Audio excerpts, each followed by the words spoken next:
والله العظيم يا رجاله، انا مش عارف اقول لكم ايه بجد. يعني انا تعب نفسي. برد على الناس في نص الليل الساعه 3 الفجر، الاقي رسائل جايالي برد على الناس.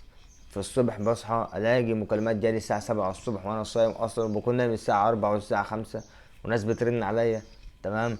عشان تسالني على حاجات انا يا اما مجاوب عليها في فيديوهات، يا اما برد على الناس على الواتس وعلى الفيس كذلك الامر. فيا رجاله بالله عليكم اهدوا شويه، بلاش كل شويه اسئله كتير ومتكرره وبس.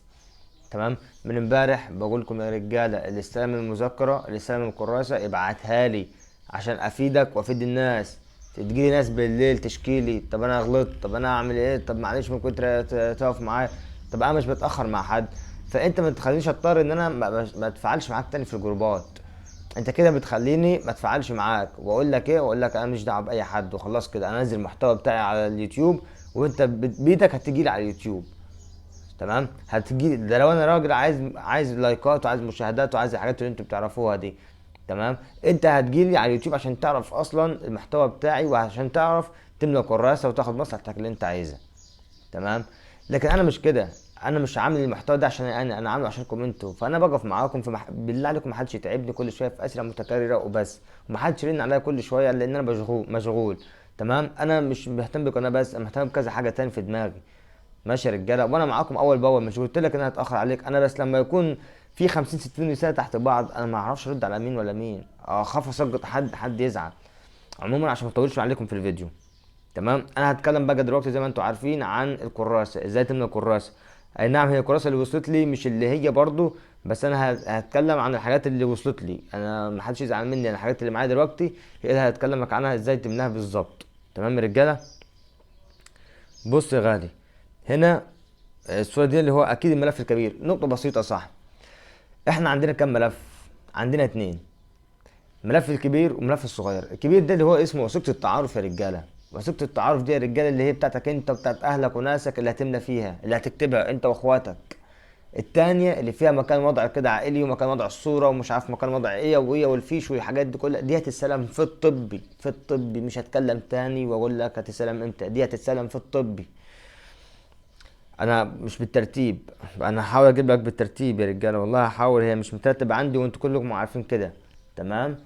فانا هحاول انا اجيبها لكم كده باللي موجود معايا حاليا.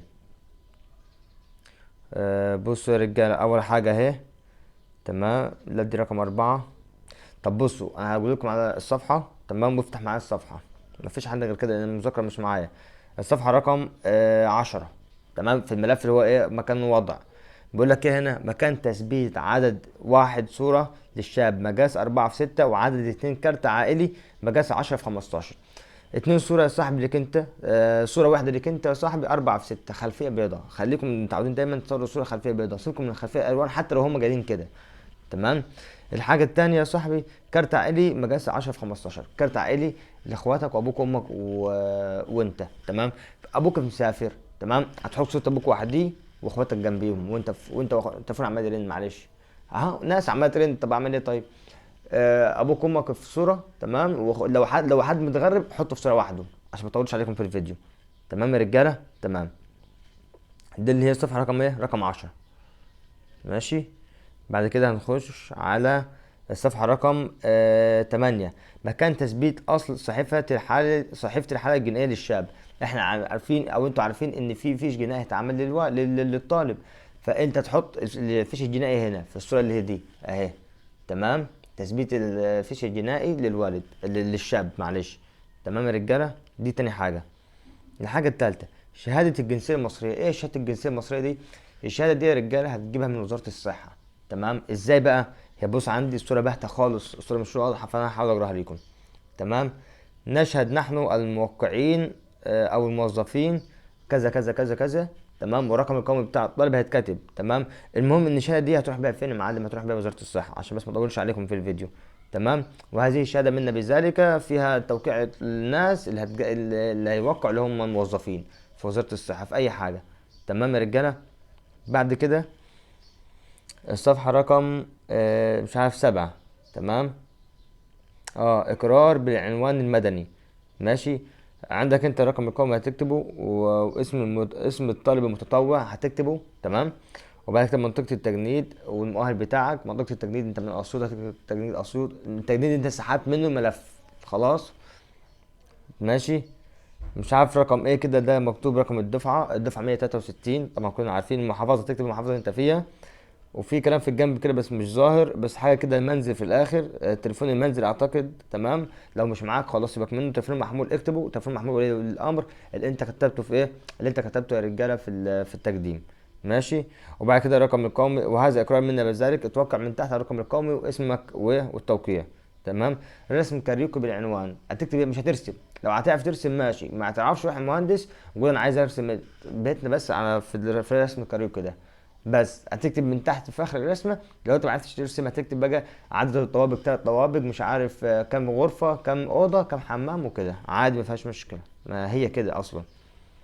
تمام. بعد كده الصفحه رقم 22 بيقول لك التطوع وشروطه، ده شروط المتطوعين. تمام. بعد كده صفحه 24 مزايا التطوع بالقوات المسلحه. تمام. المزايا بتاعتك مش هتكلم عنها عشان ما اطولش عليكم بالفيديو. بعد كده رقم 1 إقرار البيانات الشخصية. تمام. والأقارب العسكريين أنا مش شايفها قوي. تمام. بس هي البيانات الشخصية تكتب بياناتك أنت بالتفصيل. البيانات الشخصية دي بياناتك أنت تكتبها بالتفصيل. الاسم بالكامل، تاريخ الميلاد، الرقم القومي، والديانة. تمام. والمؤهل الدراسي. انت واخد مؤهل مثلا اعداديه تكتب اعداديه، واخد دبلوم تكتب دبلوم عادي. انت كده كده هتقدم بالاعداديه، بس انت واخد ايه بعد الاعداديه؟ المؤهل الدراسي بتاعك ايه؟ دبلوم، ثانوي، صنايع، تجارة، أي حاجة. تمام. محل إقامة بالتفصيل تكتب المحافظة والمركز والقرية. تمام. ولو في شارع تكتب الشارع، لو في عمارة تكتب العمارة. تليفون المنزل لو أنت معاك تليفون هتكتبه، لو مش معاك هتكتب التليفون المحمول. تمام. الموقف التجنيدي لم يحل على، هجيب لك هو اختياري هنا. أنت لو بقى مقدم على الجيش وخلصت يبقى أنت خدت الشهادة. تمام. خدت إعفاء يبقى أنت هتكتب خدت إعفاء. خدت لم يحل عليك الدور هتكتب لم يحل عليك الدور. ماشي. تمام.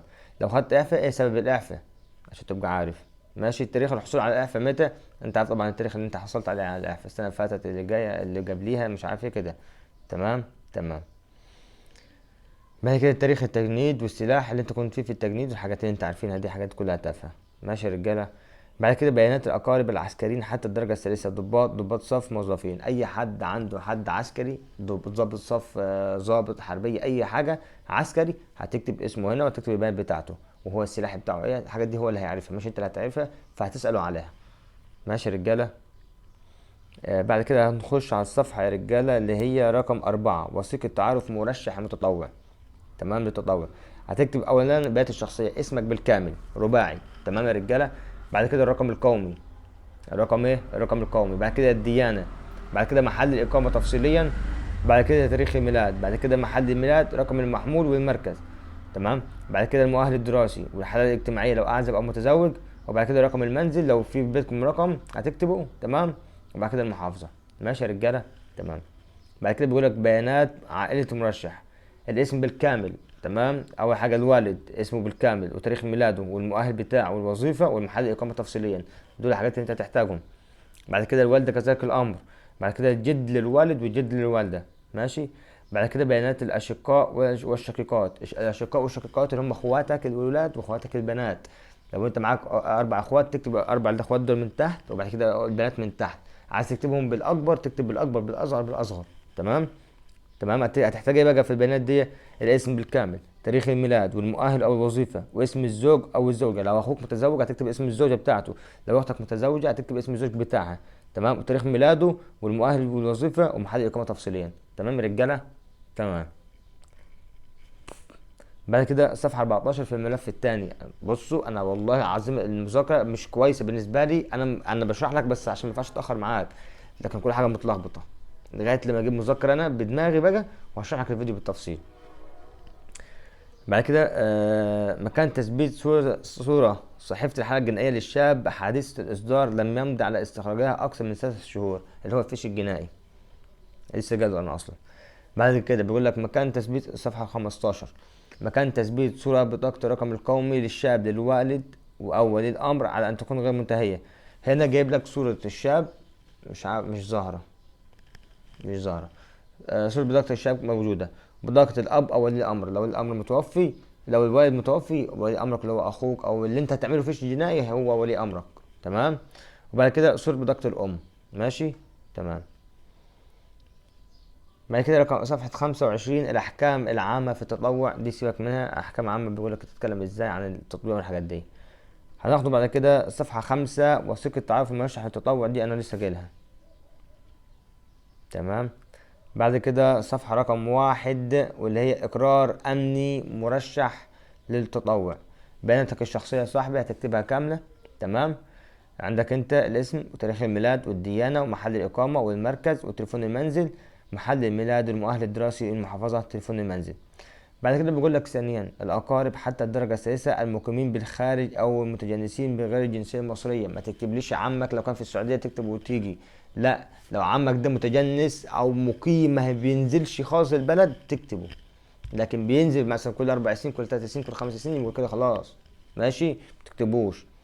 بعد كده الأقارب حتى الدرجة الثالثة الذين سبق اتهامهم في قضايا سياسية، وأنصحك ما تكتبهاش إلا لو أنت متأكد إنه عنده قضية. ماشي. بعد كده هتجاوب على الأسئلة دي: هل استدعيت للشرطة أو حضرت محاضر ضدك؟ أنت رحت الجسم قبل كده وعملت وحصل لك محضر؟ هتكتب اه أو لا، ما تكدبش، تحليلات مش هتسيب حاجة. هل تنتمي إلى مذهب ديني خلاف المعروف؟ اكتب لا. تمام. هل سبق لك السفر للخارج؟ لو سافرت هتكتب سافرت والحاجات دي كلها. بعد كده اقرار بالمعامله الماليه لطالب متطوع بالقوات المسلحه. ازاي بقى ايه الاقرار ده؟ بيقول لك اقر انا الطالب، هتكتب اسمك تمام، بانني اوافق على معاملتي ماليا اثناء الدراسه والتدريب كطالب فور التخرج كضابط صف على النحو الآتي: أثناء مدة الدراسة والتدريب كطالب صرف مكافأة مالية شهرية تعادل بداية مربوط الدرجة التي يتم التخرج بها. حلو، حاجة في صالحك أنت، رواتب مالية شهرية لك أنت، فده إقرار منك أنت ليهم هم. تمام. تمام. صفحة رقم 2 دي مهمة يا رجالة، واللي هي بطاقة رغبات التطوع. بطاقة الرغبات دي مهمة خالص أهي، بس هي مش هتظهر، أنا مش عارف ليه السبب، مش عارف، هي مش ظاهرة، مش هتظهر. عموما دي بطاقة رغبات المتطوع، انت السلاح اللي انت عايزه تختاره. تمام. ماشي. داخل مربع امام السلاح الذي ترغب التطوع به ولا يزيد عن 3 رغبات، معكش غير 3 رغبات بس. تمام. الرغبة الأولى مثلا يعني القوات البحرية تكتب عليها في المربع ده مش ظاهرة رقم 1. تمام. مثلا القوات الجوية عجباك هتكتب رقم 2 في المربع ده. تمام. مثلا قوات حرس الحدود اللي هي 3 هتكتب رقم 3 عليها. ليك 3 رغبات هتكتبهم، تختار ال3 رغبات دول اللي انت عايزهم يا جماعة. ماشي. ما تكتبش رغباته بس، اكتب الحاجات اللي انت مقتنع بيها. تمام يا رجالة. بعد كده اقرار اللي هي صفحة رقم 10: أقر أنا الموقع أدناه ولي أمر الشاب التطوع. الشاب المتطوع اللي هو والدك. تمام. بيقول لك هو هنا: أقر أنا الواقع أدناه ولي أمر، ولي أمرك اللي هو لو والدك أو والدتك أو عمك أو أخوك أيا كان الشخص. تمام. هيمضي وبعد كده هيوقع من تحت على إنه هو إيه، موافق إنك أنت تدرس 24 شهر. تمام. تمام يا رجالة. آخر صفحة واللي هي جات لي واللي هي إيه بقى: وثيقة تعارف مرشح المتطوع. وثيقة التعارف دي يا رجالة أنا لسه جايلها أصلا، بيانات خاصة بالأخو بالوالدين. تمام. والدك ووالدتك، الجد للوالد والجد للوالدة، وبعد كده بيانات الأشقاء والشقيقات اللي هم أخواتك الولاد والبنات.